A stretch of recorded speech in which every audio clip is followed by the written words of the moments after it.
Hello जय aspirants, मैं हिंद हूं जय उत्कर्ष भारत। और आप देख रहे हैं सिंप्लीफाइड मॉक्स। आज हम लोग पढ़ने जा रहे हैं प्रेसिडेंट और वाइस प्रेसिडेंट पॉलिटी डे 5। तो आइए फटाफट से शुरू करते हैं इस वीडियो को। हम लोगों ने इसके अंदर जो सोर्स लिया है वो है परमार सर के प्रीमियम नोट्स। तो आइए टॉपर्स के पर्सपेक्टिव से इस चैप्टर को देखते हैं फटाफट से। यहाँ पर सबसे पहले आपको दिख जा रहे होंगे हमारे प्रेसिडेंट और वाइस प्रेसिडेंट, ठीक है। और पीछे गांधी जी की मूर्ति है। तो बहुत अच्छी पिक्चर है ये। तो आगे बढ़ते हैं अब हम लोग। ये हमारे करंट प्रेसिडेंट और वाइस प्रेसिडेंट हैं। अब देखिए, हम लोगों ने पार्ट 1 पढ़ लिया, पार्ट 2 पढ़ लिया, पार्ट 3 और 4 भी पढ़ लिया है। अब हम लोग जो पढ़ने जा रहे हैं वो है हमारा पार्ट 5। इसके अंदर जो आर्टिकल है वो 52 से लेकर के 78 तक है, ठीक है। तो आइए फटाफट से शुरू करते हैं। अब देखिए आप लोग, हमने आपको अपने प्रीवियस वीडियोस में भी बताया था कि जो डेमोक्रेसी है वो 3 भाग में है, ठीक है। यानी कि लेजिस्लेचर होता है, एग्जीक्यूटिव होता है और जुडिशियरी होता है। लेजिस्लेचर नाम से ही क्लियर है, एल से लॉ, ठीक है, यानी कि लॉ का मेकर होता है। एग्जीक्यूटिव भी नाम से ही क्लियर है कि ये इसको एग्जीक्यूट कराने का काम करता है, ठीक है। जो लॉ हमारा बन चुका है उसको एग्जीक्यूट कराने का काम एग्जीक्यूटिव करता है। इसके अंदर पीएम हो गए, प्रेसिडेंट हो गए, वाइस प्रेसिडेंट हो गए, जो हमारे नॉर्मल पुलिस वाले लोग होते हैं, ये सभी एग्जीक्यूटिव के अंदर आते हैं। क्यों? क्योंकि ये लोग जो लॉ बना हुआ है उसको एग्जीक्यूट कराने का काम करते हैं, लॉ का इम्प्लीमेंट करते हैं। जुडिशरी जो है वो लॉ का रिव्यू करती है कि जो लॉ बनाया गया है वो हमारे बेसिक जो कॉन्स्टिट्यूशन है उसकी हिस्सा है या नहीं है, ठीक है, उसकी सोल है या नहीं है, तो या हमारे फंडामेंटल राइट्स का वायलेशन तो नहीं करता है। तो ये सब का रिव्यू करने का काम होता है जुडिशियरी का। ये पार्ट 5 जो होता है हमारे कॉन्स्टिट्यूशन का, deals with the union government based on 5 chapters. इसके अंदर 5 चैप्टर्स होते हैं। पहला चैप्टर जो है वो आपका होता है यूनियन एग्जीक्यूटिव, यानी यहाँ पर आप प्रेसिडेंट और वाइस प्रेसिडेंट के बारे में पढ़ोगे, जो कि हम लोग आज के लेक्चर में पढ़ेंगे ही पढ़ेंगे। चैप्टर 2 होता है इसके अंदर पार्लियामेंट के बारे में, ठीक है, council of state and house of state के बारे में। चैप्टर 3 हमारा होता है legislative powers of the president के बारे में, ठीक है। फिर यूनियन जुडिशरी के बारे में, एससी और एचसी। फिर और देखिए चैप्टर 5 में है हमारा सीएजी के बारे में, यानी कि comptroller and auditor general of India के बारे में। सभी आर्टिकल्स को हम लोग पढ़ेंगे देखेंगे। तो आप लोग बिल्कुल भी चिंता मत करिएगा। तो आप लोग बिल्कुल भी जो हमारे आर्टिकल्स हैं उनको याद करने के लिए परेशान मत होइएगा। हम अपनी सेपरेट वीडियो के अंदर आपको आर्टिकल्स याद करा देंगे, बिल्कुल टॉपर्स के पर्सपेक्टिव से, जिसको आपको याद हो ही जाएगा। तो अभी आप लोग बस उसको समझने के लिए चलो कि हाँ आर्टिकल के अंदर मेंशन क्या है, बाद में हम उसको याद करा देंगे। तो अभी देखिए हमारा जो पहला टॉपिक है वो है हमारा प्रेसिडेंट, ठीक है। उसके बाद हम लोग वाइस प्रेसिडेंट के बारे में पढ़ेंगे। तो प्रेसिडेंट जो है हमारा, उसके अंदर आर्टिकल नंबर 52 कहता है there shall be a president of India, यानी कि इंडिया के अंदर एक प्रेसिडेंट होना ही चाहिए। Who shawl be the head of the union executive, यानी जो हेड होगा किसका, यूनियन एग्जीक्यूटिव का, ठीक है। यानी जितने भी एग्जीक्यूटिव फॉर्म ऑफ गवर्नमेंट है उसके अंदर वो हेड होगा, ठीक है। और उसको हम लोग हेड ऑफ द स्टेट भी बोलते हैं। तो बस इतनी सी बात यहाँ पर की गई है कि एक हमारा प्रेसिडेंट होगा ही होगा इंडिया में। आगे बढ़ते हैं। 53 कहता है executive power of union shall vest in president supreme commander of the defence forces, यानी कि जितनी भी एग्जीक्यूटिव पावर होगी यूनियन की वो प्रेसिडेंट और supreme commander of defence forces, यानी कि आर्मी हो गया, नेवी हो गया, एयरफोर्स हो गया, तो इनके जो सुप्रीम कमांडर हैं उनके पास होगी। किसके पास होगी? प्रेसिडेंट के पास plus supreme commander of defence forces के पास। तो इन दोनों के पास ही जो पूरी एग्जीक्यूटिव पावर ऑफ यूनियन होगी वो इन दोनों के अंदर बटी हुई होगी, ये कहता है हमारा आर्टिकल नंबर 53। अब आ जाते हैं हम लोग आर्टिकल नंबर 54 में। President is elected by electoral college, elected members of electoral college, ठीक है। यानी कि प्रेसिडेंट को इलेक्ट कौन कर सकता है ये बात करता है आर्टिकल नंबर 54। तो इलेक्ट कौन कर सकता है? सिंपल सा आप लोग बस याद रख लो, एमपीज और एमएलएज, यानी कि मेंबर ऑफ पार्लियामेंट्स और मेंबर ऑफ लेजिस्लेटिव असेंबलीज।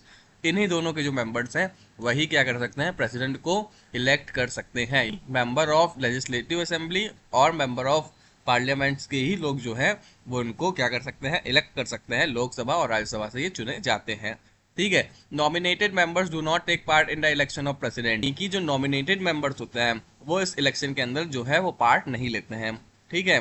अब यहाँ पर देखो क्या है, due to uniformity in election and parity between the state, all state plus ये वगैरह वगैरह। तो ये सब आपको समझने की जरूरत नहीं है, आपको बस इतना समझने की जरूरत है कि प्रेसिडेंट का जो इलेक्शन है उसको इलेक्ट करने के लिए दो लोग आते हैं, मतलब दो तरीके से लोग आते हैं, एमपीज और एमएलएज, जो कि लोकसभा और राज्यसभा के मेंबर्स होते हैं। इतनी सी बात बस इसके अंदर लिखी हुई है जो एग्जाम के पर्सपेक्टिव से है। President is the head of the country, head of the state, ये सभी को पता है। फर्स्ट सिटीजन ऑफ इंडिया, ये भी सबको पता है। स्टेट नॉमिनल हेड होता है, सबको पता है हेड है। फिर क्या हमारा टाइटुलर हेड है, यानी कि इसको टाइटल मिला है कि ये हेड है, लेकिन जो हमारी पावर्स होती हैं वो उसके पास नहीं होती है। ठीक है, रियल पावर इसके पास इतनी नहीं होती है, पीएम के पास होती है। फिर क्या है, D is your head of the country. तो बेसिकली सब बात में इतना ही कहा गया है कि ये हेड ऑफ द कंट्री है, हेड ऑफ द यूनियन है, हेड ऑफ द स्टेट है प्रेसिडेंट हमारा। ठीक है, इसके बाद हम आ जाते हैं आर्टिकल नंबर 55 पे, जिसका अंदर लिखा हुआ है मैनर ऑफ इलेक्शन, यानी कि इलेक्शन कैसे होगा उसके बारे में पूरी पूरी गाथा लिखी हुई है। ये पूरी जो गाथा लिखी हुई है बहुत ज़्यादा इंपॉर्टेंट नहीं है एग्जाम के लिए, जितनी चीज़ें इंपॉर्टेंट है वो उतनी चीज़ें मैं आपको बता दे रहा हूँ। जैसे कि ये सीक्रेट बैलेट पेपर से होता है, ठीक है, यानी कि जो इलेक्शन के अंदर जो वोटिंग होगी वो सीक्रेट होती है। ठीक है, कौन वोट दिया है इनको, कौन नहीं दिया है, ये सब बिल्कुल भी उजागर नहीं होता है। ठीक है, इनडायरेक्ट होता है, यानी कि not directly by the people होता है, नॉमिनेटेड लोग नहीं जो हैं वो इसके अंदर भाग लेते हैं, इसीलिए इसको हम लोग इनडायरेक्ट इलेक्शन भी बोलते हैं। ठीक है, proportional representation plus single transferable vote. तो प्रोपोर्शनल रिप्रेजेंटेशन का मतलब है कि हर देश से किस तरीके से मेंबर्स का कोटा चुना जाएगा, इलेक्टोरल कोटा चुना जाएगा, उसके बेसिस पे होता है, एक प्रोपोर्शन के बेसिस पे होता है। तो अभी नीचे ये देखिए लिखा हुआ है फॉर्मूला वगैरह, उसमें हम लोग देख लेंगे थोड़ा बहुत। इतना आपको बस इसके अंदर जानना है कि इलेक्शन कैसे होता है, तो ये बैलेट पेपर से होता है। ठीक है, वो भी secret. No defection provision in president's case, यानी कि डिफेक्शन नहीं हो सकता है। अभी आगे देखेंगे, ये सब बहुत ज़्यादा इंपॉर्टेंट नहीं है। कि यहाँ पर लिखा हुआ है every candidate has to make a security deposit of 15,000 in reserve bank of India. तो हर कैंडिडेट को क्या करना होगा, 15,000 रुपये रिजर्व बैंक ऑफ इंडिया के अंदर एज अ सिक्योरिटी डिपॉजिट क्या करना होगा, डिपॉजिट करना होगा। तो ये सभी बहुत ज़्यादा इंपॉर्टेंट नहीं है आपके एसएससी एग्जाम्स के लिए, तो आप लोग उसी तरीके से पढ़िए जितना मैं आपको बता रहा हूँ। बहुत ज़्यादा इसके अंदर इम्पोर्टेंट नहीं है, ठीक है, ये सब इम्पोर्टेंट नहीं है, फॉर्मूला वगैरह कुछ भी नहीं पूछेगा आपसे। ठीक है, और ना ही इससे रिलेटेड कोई भी एमसीक्यूज आएंगे, तो आपको ये सब पढ़ने की कोई ज़रूरत नहीं है। ठीक है, एग्जाम पॉइंट ऑफ व्यू से वैसे पढ़ना है तो आप लोग देख सकते हो। मैक्सिमम सर्विंग प्रेसिडेंट जो अब तक रहे हैं वो हमारे रहे हैं डॉक्टर राजेंद्र प्रसाद, ये हमारे फर्स्ट जो है वो प्रेसिडेंट भी थे। उसके बाद serve as vice president 2 times, ये थे हमारे डॉक्टर सर्वपल्ली राधाकृष्णन, इन्होंने 2 बार क्या हुआ है, ये वाइस प्रेसिडेंट बने हुए हैं। ठीक है, आर्टिकल नंबर 56 कहता है टर्म ऑफ प्रेसिडेंट के बारे में, जो कि 5 साल का होता है, सबको पता है। रजिस्टर टू वाइस प्रेसिडेंट या रिजाइंस टू वाइस प्रेसिडेंट, यानी अगर इन्हें इस बीच रिजाइन करना होता है या फिर बाद में 5 साल के बाद भी रिजाइन करना होता है, तो ये अपना रेजिग्नेशन लेटर किसको देते हैं, वाइस प्रेसिडेंट को देते हैं। और अगर वाइस प्रेसिडेंट को करना रहता है तो वो प्रेसिडेंट को देता है, अभी हम लोग ये वाइस प्रेसिडेंट वाले टर्म में देखेंगे। तो इस तरीके से ये सारी चीज़ें होती हैं। अब यहाँ पर देखो आर्टिकल नंबर 57 कहता है री election of president any number of times, यानी कोई भी प्रेसिडेंट कितने बार भी प्रेसिडेंट बन सकता है, उसके लिए कोई ऐसा नहीं है कि वो एक ही बार सर्व कर सकता है, 2 ही बार कर सकता है, ऐसा कोई रूल नहीं है। जबकि यूएसए में देखिए रूल है कि 2 बार से ज़्यादा वो प्रेसिडेंट नहीं बन सकता है। A person can remain as president for maximum 2 terms, no naturalised citizen can become president, यानी कि नेचुरलाइज्ड सिटीजन कभी भी प्रेसिडेंट नहीं बन सकता है।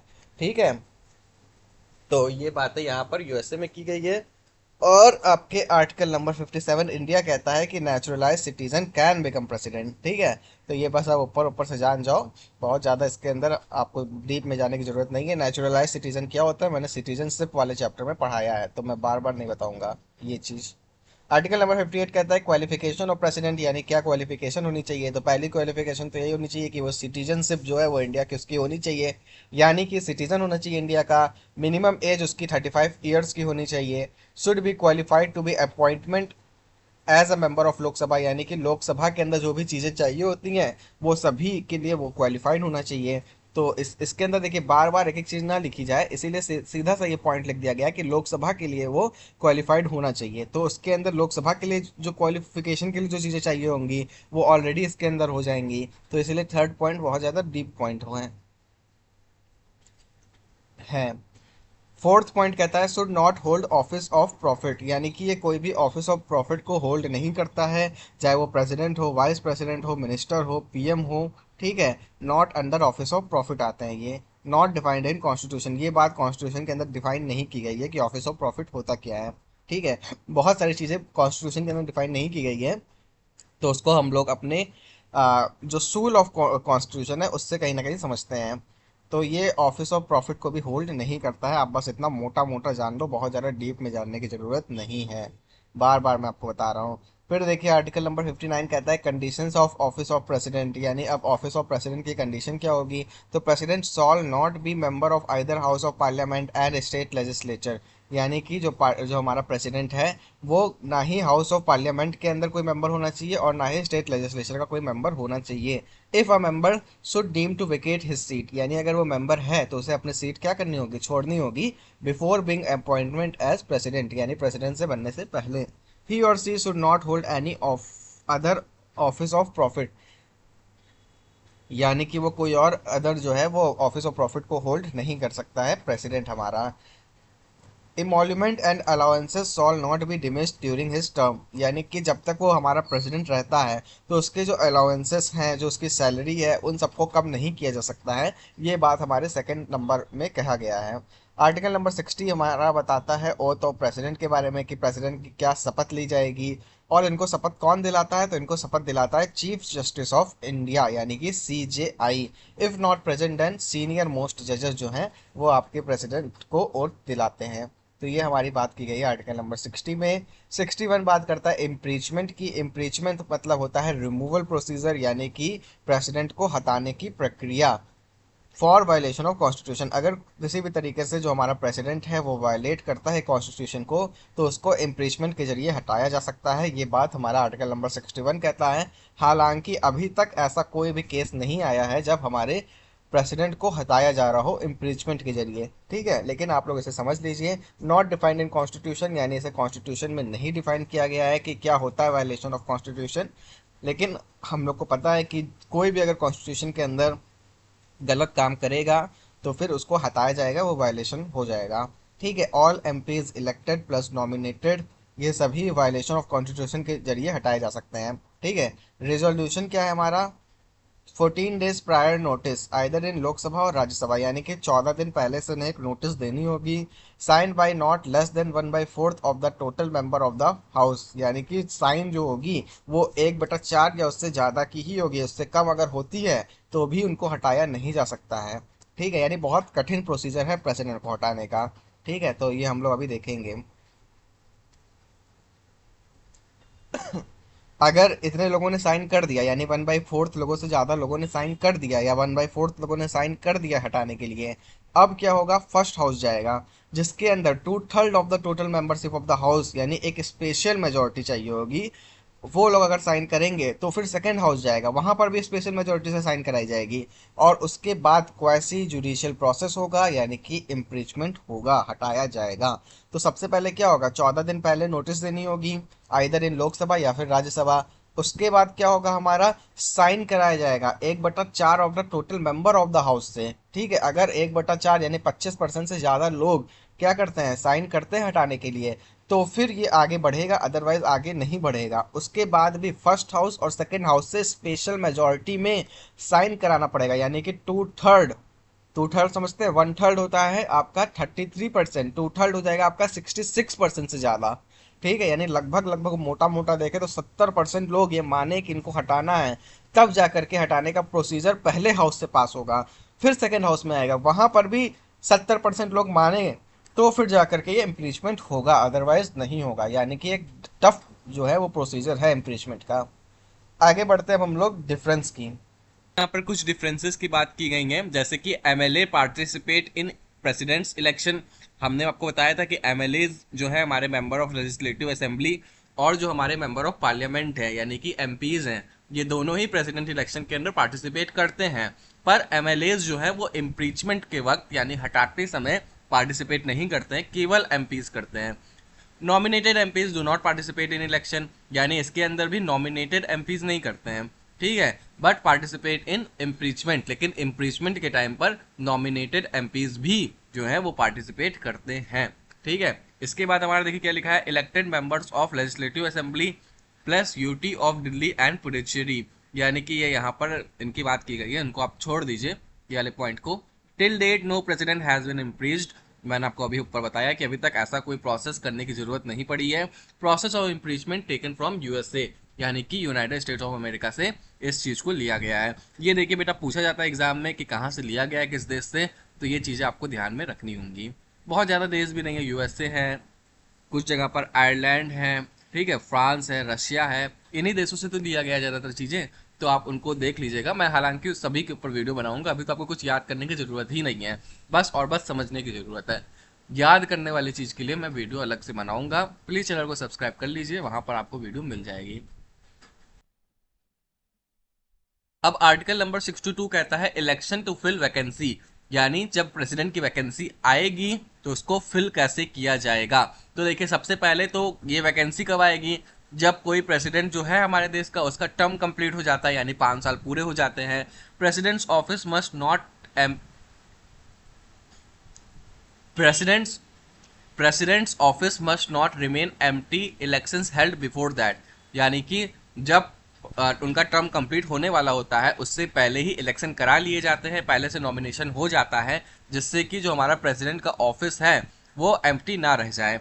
ठीक है, यानी ऐसा नहीं है कि आज इनकी डेट कंप्लीट हो गई अब हम इलेक्शन कराएंगे और फिर नॉमिनेशन होगा, उस बीच का टाइम जो है उसके अंदर कौन रहेगा कुछ पता ही नहीं है, तो इसीलिए पहले से ही इलेक्शन करा लिया जाता है कुछ दिन पहले से, और नॉमिनेशन हो जाता है। डेथ, अगर उनके बीच में डेथ हो जाती है, रिजाइन हो जाती कर देते हैं अगर वो, या फिर रिमूवल, उन्हें इम्प्रीचमेंट के जरिए हटा दिया जाता है, तो वहां पर क्या हो जाती है, वैकेंसी हो जाती है। तब तक के लिए जब तक इलेक्शन नहीं हो जाता दोबारा, क्योंकि अब तो डेथ हो गया है, रिजाइन हो गया, रिमूवल हो गया है, ये तो कभी भी हो सकता है, तो पहले से थोड़ी कोई प्रेसिडेंट के लिए इलेक्टेड रहेगा। तो तब तक के लिए जब तक कोई नया प्रेसिडेंट नहीं चुना जाता है, वाइस प्रेसिडेंट जो है वो उनकी जगह लेते हैं। वो अगर नहीं रहते हैं तो सीजे आई, यानी कि वो अगर नहीं रहते हैं तो सीजेआई या फिर जज of SC act as a acting president. ठीक है, मैक्सिमम 6 मंथ तक ही ये हो सकते हैं, उस बीच आपको इलेक्शन कराना ही कराना है, हालांकि और जल्दी ही करा लिया जाता है, और वहां पर हमारा नया प्रेसिडेंट बन करके आ जाता है। An election to fill a vacancy caused by the expiration of term of office of president shall be completed before the expiration of the term, यानी कि पहले से ही जो है वो हमारा करा लिया जाता है, सारी चीजें हमने आपको बता दिया है, इलेक्शन पहले से हो जाता है।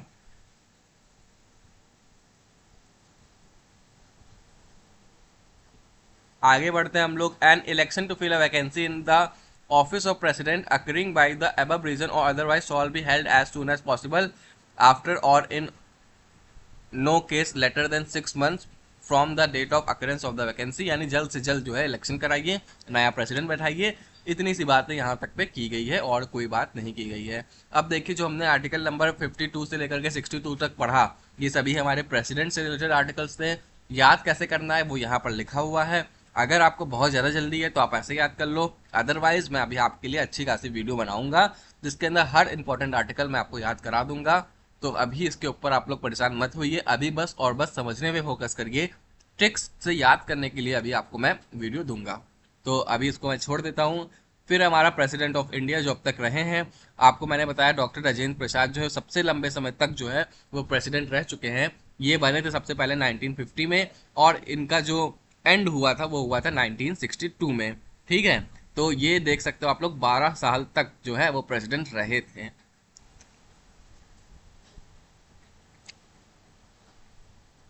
अब आर्टिकल नंबर 63 से बेटा वाइस प्रेसिडेंट की बात करना स्टार्ट कर देता है। अभी तक हम लोग क्या देख रहे थे, प्रेसिडेंट देख रहे थे, अब हम लोग क्या देखेंगे, वाइस प्रेसिडेंट देखेंगे। तो आर्टिकल नंबर 63 वही कहता है जैसे आपका 52 में प्रेसिडेंट के लिए बात की गई थी कि there shall be a president of India, तो यहाँ पर क्या है, there shall be a vice president of India. ठीक है, तो यहाँ पर भी वही सारी बातें की गई हैं। Seeking election security deposit of 15,000, बस आप इतना याद रखो, जब भी क्वेश्चन पूछा जाएगा सिक्योरिटी डिपॉजिट से रिलेटेड तो 15,000 आपके दिमाग में आना चाहिए, बस ये आपका क्वेश्चन कंप्लीट हो जाएगा। 64 क्या कहता है, vice president shall B x official chairman of council of state, यानी कि राज्यसभा का मेंबर होना चाहिए vice president.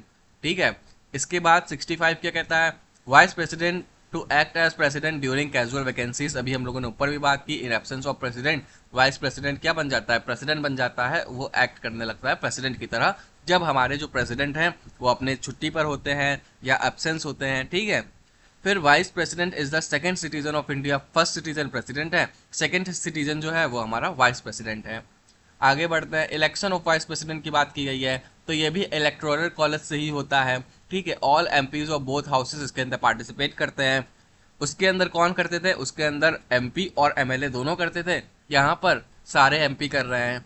Manner of election, इसके अंदर भी देखो वही है, प्रोपोर्शनल रिप्रेजेंटेशन, ठीक है। तो प्रोपोर्शनल रिप्रेजेंटेशन हमारा प्रेसिडेंट के अंदर भी था।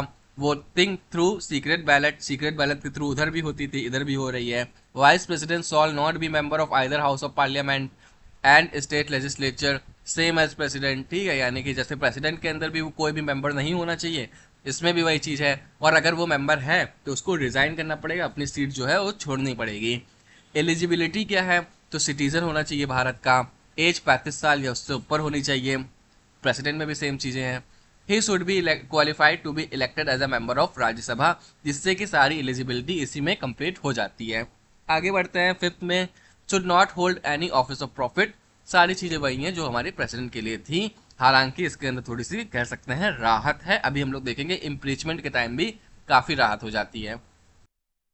अब देखिए आर्टिकल नंबर 67 में वही कह रहा है, term of office of vice president, यानी कि क्या प्रोसेस होगा, ठीक है, पूरे ऑफिस के अंदर सारे टर्म्स की।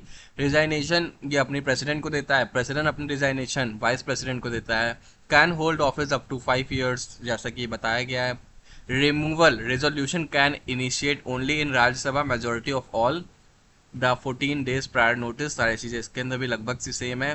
देन मेंबर्स इफेक्टिव मेजोरिटी, ठीक है, यानी कि इसके अंदर कोई स्पेशल मेजोरिटी की जरूरत नहीं होती है, जितने मेंबर्स हैं उनकी मेजोरिटी की जरूरत पड़ती है, ठीक है। Will be present until being replaced by another new vice president, यानी कि जब तक कोई नया प्रेसिडेंट नहीं आ जाता तब तक ये हमारे जो है वो वाइस प्रेसिडेंट की तरह नियुक्त रहेंगे। सारी बातें यहाँ पर भी सेम सी ही है, बहुत ज़्यादा इससे क्वेश्चन नहीं पूछा जाता है। प्रेसिडेंट के बारे में मैंने आपको ऑलरेडी बता दिया है।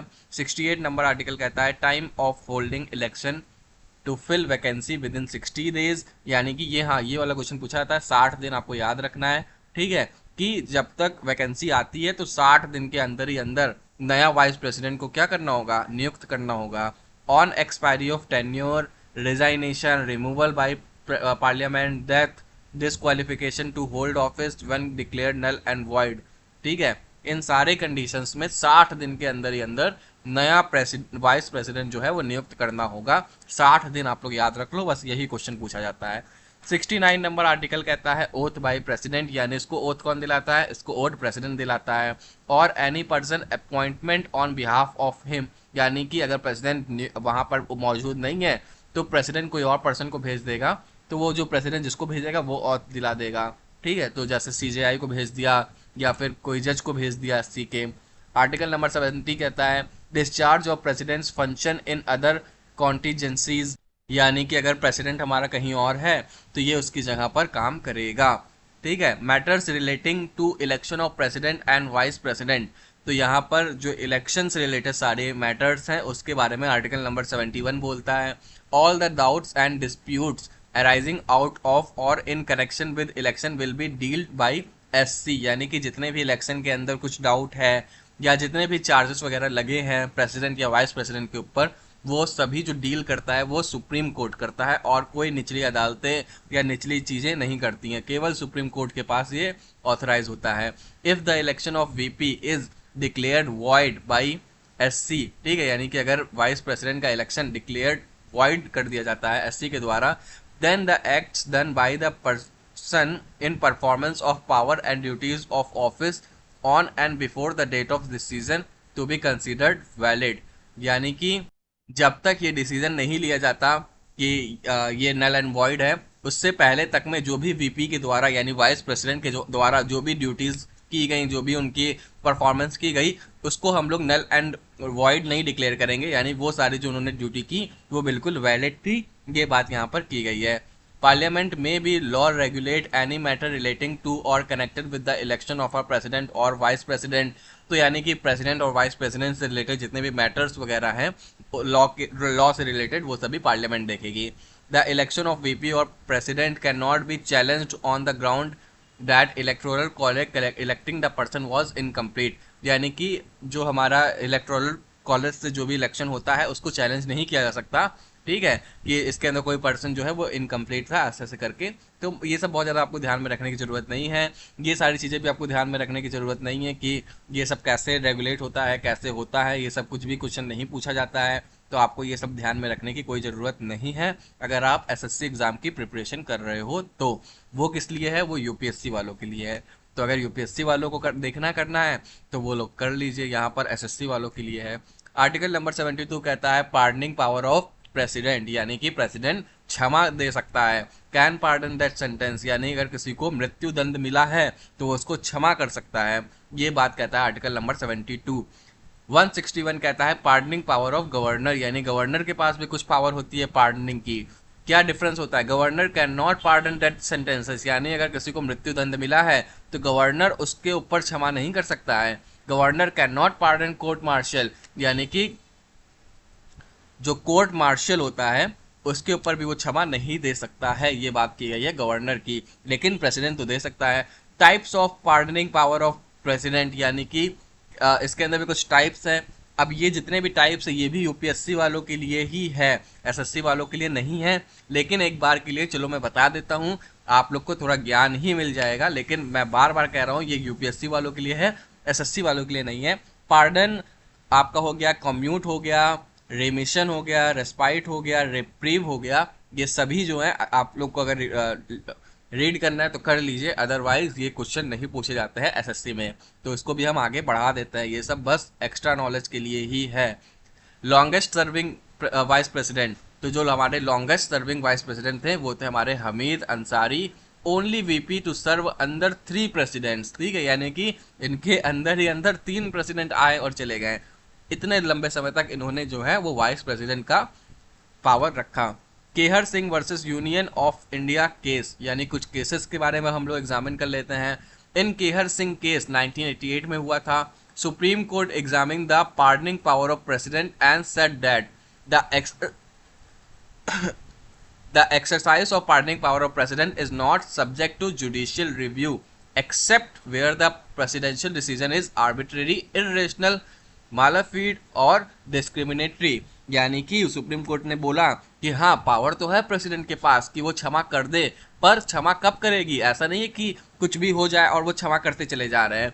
मनमाने तरीके से, आर्बिट्रेरी मतलब मनमाना तरीका, मनमाने तरीके से क्षमा नहीं कर सकते हैं. इरेशनल नहीं होना चाहिए कि कोई बात ही नहीं है और फालतू उनको क्षमा कर दिया गया, या फिर बहुत बड़ा मामला हो गया है, एकदम जघन्य अपराध कर दिया है लेकिन क्षमा कर दे रहे हैं. डिस्क्रिमिनेशन नहीं होना चाहिए, ऐसा नहीं है कि अपने जो कास्ट के लोग हैं उनको क्षमा कर दे रहे हैं. तो ये सारी बातें यहाँ पर सुप्रीम कोर्ट ने कहा था कि ये अगर ऐसी चीज़ें होंगी तो हम इन पार्डनिंग को नहीं मानेंगे, इन क्षमादेही को नहीं मानेंगे. ये सुप्रीम कोर्ट ने 1988 में बोला था. Judicial power, she or he appoints the chief justice and जजेस of supreme court and high courts, यानी कि जो हमारे प्रेसिडेंट होते हैं या फिर होती हैं वो चीफ जस्टिस और जस्टिस ऑफ सुप्रीम कोर्ट को, हाई कोर्ट को अपॉइंट करने का काम करते हैं. ठीक है, he or she can seek advice from the supreme court on any question of law or fact, यानी कि अगर कहीं पर भी उन्हें कोई क्वेश्चन करना है लॉ और फैक्ट का तो वो सुप्रीम कोर्ट से एडवाइस ले सकते हैं. However the advice tendered by the supreme court is not binding on the president, लेकिन ऐसा नहीं है कि सुप्रीम कोर्ट ने जो कहा वो प्रेसिडेंट को मानना पड़ेगा, वो उसके ऊपर बिल्कुल भी बाध्य नहीं है. He or she can grant pardon, यानी वो क्षमा दे सकते हैं. Reprieve, respite and remission of punishment और सस्पेंड, रिमिट और commute the sentence of any person convicted of any offence, यानी कि वो क्षमा कर सकते हैं, सारी चीज़ें कर सकते हैं. यहाँ पर जो अदर टर्म्स है उसके बारे में ऊपर डिफाइन किया गया है, तो उसके अंदर वही चीज़ें हैं कि क्षमा कर सकते हैं या फिर उसको बदल सकते हैं. जैसे किसी को जेल हुई तो उसको फाइन में बदल दिया, या फिर किसी को जेल ज़्यादा समय तक की हुई तो उसको कम समय में बदल दिया. इस तरह के जो अलग अलग जो यहाँ पर आपको दिखे हैं ये जो पॉइंट्स दिखे हैं इन सब का मतलब इसी तरीके से अलग अलग है। तो इन सभी का मतलब कहीं ना कहीं पार्डनिंग से ही है, पनिशमेंट को कम करने के लिए ये, तो वो सब हमारे जो प्रेसिडेंट हैं वो कर सकते हैं। यहाँ पर जुडिशियल पावर उन्हें मिली हुई है, लेकिन वो ऐसा करते नहीं है। हालांकि वो बहुत ज़्यादा अपना जो ड्यूटी है उसको सही तरीके से निभाते हैं। ऐसा नहीं कि कोई जघन्य अपराध कर दिया उसको क्षमा कर दिया हो, ऐसा कोई केस अब तक निकल करके नहीं आया है और आएगा भी नहीं। हमारा कॉन्स्टिट्यूशन ऐसा ही डिज़ाइन है, ठीक है। अब यहाँ पर आपको बाकी सारे जो हमारे वाइस प्रेसिडेंट हैं उनकी लिस्ट दी गई है, कौन कब है कैसे है, इन सबको भी कोई पूछता नहीं है, तो आपको बिल्कुल ध्यान रखना है। ये देखिए, यही हमारे हामिद अंसारी जी हैं जो कि 10 साल तक जो है वो हमारे वाइस प्रेसिडेंट रहे थे, लॉन्गेस्ट प्रेसिडेंट ये अब तक हमारे रहे हैं। तो आपको इतनी चीज़ें हालांकि समझ में आई होंगी। अभी देख लीजिए आप लोग, जो जगदीप धनखड़ जी हैं वो प्रेजेंट में हैं, इसके पहले हमारे वेंकैया नायडू जी थे। तो बस आज के लिए इतना ही। हम लोगों ने प्रेसिडेंट और वाइस प्रेसिडेंट को भी पूरा पढ़ लिया है। कुछ भी याद करने वाली अगर जो चीज़ है उससे रिलेटेड मैं वीडियो बनाऊंगा, बिल्कुल भी चिंता नहीं करनी है। बहुत बहुत धन्यवाद आपका। अगर आपको हमारा वीडियो अच्छा लग रहा है तो प्लीज़ सब्सक्राइब करिए, जिससे कि मुझे और वीडियोस बनाने की मोटिवेशन आ सके।